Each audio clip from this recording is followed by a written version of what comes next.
एउटा अर्थमा छ तपाईले बुझिहाल्नुहुन्छ कविताको व्याख्या गर्नु जरुरी छैन।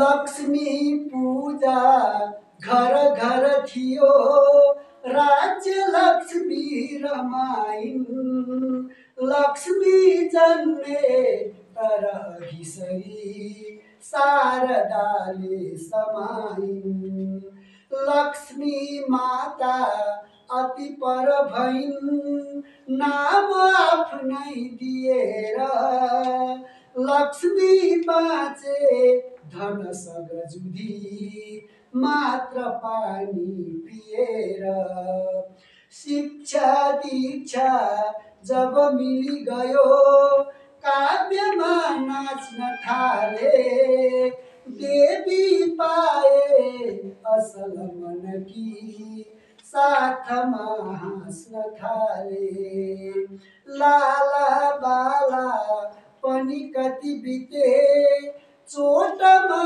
चोट थप्दै बढ्थे लक्ष्मी अघि अघि अझै दैवको वज्र खप्दै भाषालाई हृदय तलमा नित्य राखेर बोकी गर्थे यात्रा सहज कविजी शब्दमा भाव पोखी छाडी लिप्सा परम सुखको प्राण साहित्य मानी नेपालीका मन भरि डुली रम्दथे दिव्य ज्ञानी गाथा लेख्थे ललित लयमा क्रान्तिको रङ्ग पारी राणा शाही थर थर हुने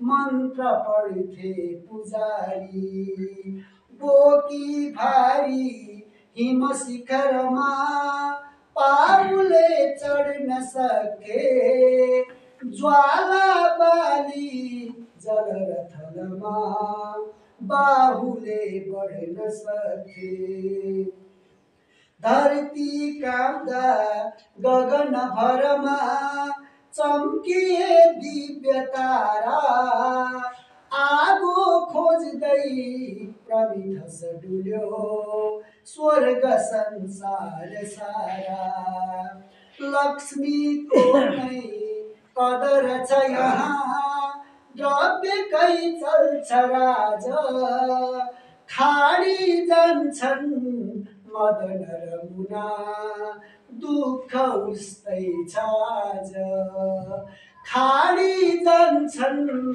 मदन र मुना दुःख उस्तै छ आज जो कोर्छन् प्रबल रचना पर्छ उस्तै प्रभाव मूर्खता झै धडछ युग। रातभर आकाश रोयो पर्वतका छाती छेदिँदै गए खोला गर्जिँदै आयो जसको क्रोधमा उब्जिएको थियो नि गाउँ हरायो हाम्रा सपनाहरू हराए बगाए बुबाको बारी आमाको आँगन बालकको खेलौना युवतीको सिन्दुर सबै बगाएको असह्य प्रभाव भोलिपल्ट जब घाम उदायो सूर्यको किरण माटोको चिहानमा पर्यो क्रान्ति उभियो फाटेका लुगा कापेका हात तर आँखामा आगो चल्कन्थ्यो यो माटो हाम्रो हो उसले भन्यो यो गाउँ म बारीबाट फर्काउँछु साथमा दिए केही आँसु केही हातहरू र आफ्नो विश्वास दिनहरू बिते माटो फेरि खिचियो ढुङ्गाहरू जोडिए बालबालिकाको हाँसो फेरि फुत्कियो आमाहरूले फेरि परालको टोकरी बुन्दै गर्थे क्रान्तिले गाउँ फर्कायो भगवानले होइन र साँच्चै पनि क्रान्ति अब एउटा मान्छे थिएन उनीहरूले आत्मा बनिसकेको थियो जहाँ पहिला बग्ने खोलाले बस्ती बगाएको थियो अब त्यही किनारमा धान लहराउँदैछ बालबालिकाले गीत गाउँदैछन् आकाशले मुस्कुराउँदैछ जस्तो आफैलाई माफी दिँदै किनभने प्रकृतिले पनि बुझिसकेको छ विनाशपछि पुनर्जन्म सम्भव छ यदि माटोमा अझै मान्छेको प्रेम बाँकी छ भने जसले चोट पाए पनि हाल बुझ्दै बुझ्दै जसले जता बटारे नि जाल बुझ्दै बुझ्दै नदेख्दा देखौँ लाग्छ नभेटौँ भेटौँ लाग्छ नदेख्दा देखौँ लाग्छ, नभेटे भेटौँ लाग्छ, हृदयमा उर्ल्याउने छाल बुझ्दै बुझ्दै, जसले जता बटारे नि हाल बुझ्दै बुझ्दै, जाल बुझ्दै बुझ्दै, जसले चोट पाए पनि हाल बुझ्दै बुझ्दै। कस्तो यो मन पनि भेटेपछि छुट्ने गाह्रो, कस्तो यो मन पनि भेटेपछि छुट्ने गाह्रो, दुनियाँले कुरा काट्दा गाल बुझ्दै बुझ्दै, जसले चोट पाए पनि हाल बुझ्दै बुझ्दै, जसले जाल बटारे नि जाल बुझ्दै बुझ्दै। तिमी मर्क्यौ र पो म तर्के आज, तिमी मर्क्यौ र पो म तर्के आज, हेर त दुवैको बेहाल बुझ्दै बुझ्दै, जसले चोट पाए पनि हाल बुझ्दै बुझ्दै, जसले जता बटारे नि जाल बुझ्दै बुझ्दै। धन्यवाद। सम्पूर्णमा नमस्कार। म हिमरत्न अनुराग। आजको यस नेपाली साहित्यका विराट व्यक्तित्व महाकवि लक्ष्मीप्रसाद देवकोटाको 117औं जन्म जयन्तीका अवसरमा र हाम्रो नेपालीहरूको महान चाड तिहारको अवसरमा आयोजित यस सुनगावा साहित्य सदनको कार्यक्रममा म सम्पूर्णलाई तिहारको हार्दिक मङ्गलमय शुभकामना व्यक्त गर्दै आफ्नो रचना वाचन गर्न गइरहेको छु। म यहाँहरूमा एउटा गजल वाचन गर्न गइरहेको छु। मेरा गजलका शेरहरू यसरी अगाडि बढ्छ। जान्छ कोही दिल अचानो, जान्छ कोही दिल अचानो बनाएर, जाऊ प्रिया आँखा उभानो बनाएर, जान्छ कोही दिल अचानो बनाएर, जाऊ प्रिया आँखा उभानो बनाएर।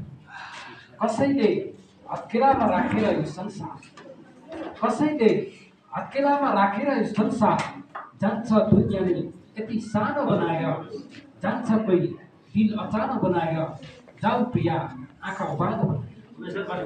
खाली छ आऊ प्रिया यो प्रेमको घर, खाली छ आऊ प्रिया यो प्रेमको घर, जाऊ तिमी खाँबो र छानो बनाएर, जान्छ कोही दिल अचानो बनाएर, जाऊ प्रिया आँखा उभानो बनाएर। तिमी छैनौ छैन मेरो संसार, तिमी छैनौ छैन मेरो संसार पनि, नजाऊ प्रिय मलाई बिरानो बनाएर, जान्छ कोही दिल अचानो बनाएर, जाऊ प्रिय आँखा उभानो बनाएर। अन्तिम शेर। म रोए यो सारा समुद्र नै सुक्नेछ, म रोए यो सारा समुद्र नै सुक्नेछ, नजाऊ यो छातीमा भक्कानो बनाएर, जान्छ कोही दिल अचानो बनाएर, जाऊ प्रिय आँखा उभानो बनाएर, जान्छ कोही दिल अचानो बनाएर, जाऊ प्रिय आँखा उभानो बनाएर। हस्, धन्यवाद। सम्झेर देश आज अतालिन्छ फेरि मन, जाला दुःख भनेर सम्हालिन्छ फेरि मन, जाला दुःख भनेर सम्हालिन्छ फेरि मन। बस्ती उता जलेछ खरानी भो दिल यता, बस्ती उता जलेछ खरानी भो दिल यता, सम्झेर देश मेरो कालिन्छ फेरि मन, सम्झेर देश मेरो कालिन्छ फेरि मन। नियालु कसरी ठुलु ठुलु विभत्स दृश्य, नियालु कसरी ठुलु ठुलु विभत्स दृश्य, धागो समान कति चुडालिन्छ फेरि मन, धागो सरी कति चुडालिन्छ फेरि मन। लगाऊ कसरी आगो चितामाथि छ छोरो, लगाऊ कसरी आगो चितामाथि छ छोरो, आमाको बारम्बार छिनालिन्छ फेरि मन, आमाको बारम्बार छिनालिन्छ फेरि मन। सपना बने चिहान रहर टुक्रिए सबै, सपना बने चिहान रहर टुक्रिए सबै, नपुग्दै शिखर चुम्न खसालिन्छ फेरि मन, नपुग्दै शिखर चुम्न खसालिन्छ फेरि मन। अङ्गार भयो हृदय भित्र भित्रै दर्दले, अङ्गार भयो हृदय भित्र भित्रै दर्दले, आँखाको आँसु झर्छ पखालिन्छ फेरि मन, आँखाको आँसु झर्छ पखालिन्छ फेरि मन। त्यो मध्ये अक्षर राम्रो भएको चाहिँ श्यामदास पैसाको चाहिँ अक्षर राम्रो रहेछ। अनि ल भन्दा तिमीले चाहिँ एउटा पनि नछुटाइ टिप्नुपर्छ भन्दैन होइन। अनि पटटट जस्तै हामीले भाषण गरे जस्तै पड्किँदै जाने कविता। अनि लेख्दा लेख्दै एकछिन पैसा हात गल्छ नि त, 3 घन्टा 4 घन्टा गइसक्नु मामा यहाँनिर चाहिँ अलिकति छन्द मिलाइ भनेर रोक्न खोज्ने क्या उहाँहरू चाहिँ। हात गलेको छ नि त, थकै मार्नलाई रोक्न खोज्ने। तर त्योबाट के भन्नु लेख्न सकिनँ भनेर कहाँ मैले जे बोल्नु त्यो छन्द खोज्छु, काहीँ पनि मिलेको छैन गुरुले। यसरी चाहिँ धारा प्रवाह जति पनि बोल्छ। अब रुसतिरको सम्मेलनमा नेपाली भाषाको साथ उठाउनु उहाँले गरेको योगदान यी सबै कुरालाई हेर्दाखेरि देवकोटालाई हामीले कुनै पनि दिन बिर्सनु हुँदैन। आज लक्ष्मी पूजाको दिन मात्र होइन, देवकोटाका 2टा जयन्ती त विशेष गरी नै मनाइन्छ। आज चन्द्रमास अनुसारको जन्म जयन्ती उहाँको, सौरमास अनुसारको जन्म जयन्ती पनि हामी कार्तिक 27 गते फेरि विभिन्न कार्यक्रम गरी मनाउँदैछौँ। त्यसैले देवकोटाले जीवनमा जति दुःख गर्नुभयो, राणाकालमा राणाका आँखाबाट चढेर पुस्तकालय खोज्दाखेरि भीमशमशेरले जनै 100 रुपियाँ 1986 मा जनै 100 रुपियाँ जरिमाना गरेको कुरा पनि हामीले हेरेका छौँ। आक्रोश मनमा थियो, खै के गुनासो गरौँ, जीवन त्यसै नाङ्गियो, खै के गुनासो गरौँ। हाँसो खुसी सिद्धियो, खै के गुनासो गरौँ, आँखा त्यसै बर्सियो, खै के गुनासो गरौँ। जसको भरोसा थियो धोका उसैले दियो, आशा सबै रित्तियो, खै के गुनासो गरौँ। औँला दिँदा हात माग्यो, चाहना के थियो, स्वार्थी स्वयं टाढियो, खै के गुनासो गरौँ। भन्थ्यो गगन चुम्छु, इच्छा मात्र राख्यो ठुलो, आखिर स्वयं लत्रियो, खै के गुनासो गरौँ। आक्रोश मनमा थियो, खै के गुनासो गरौँ, जीवन त्यसै नागियो, खै के गुनासो गरौँ। हस्, धन्यवाद।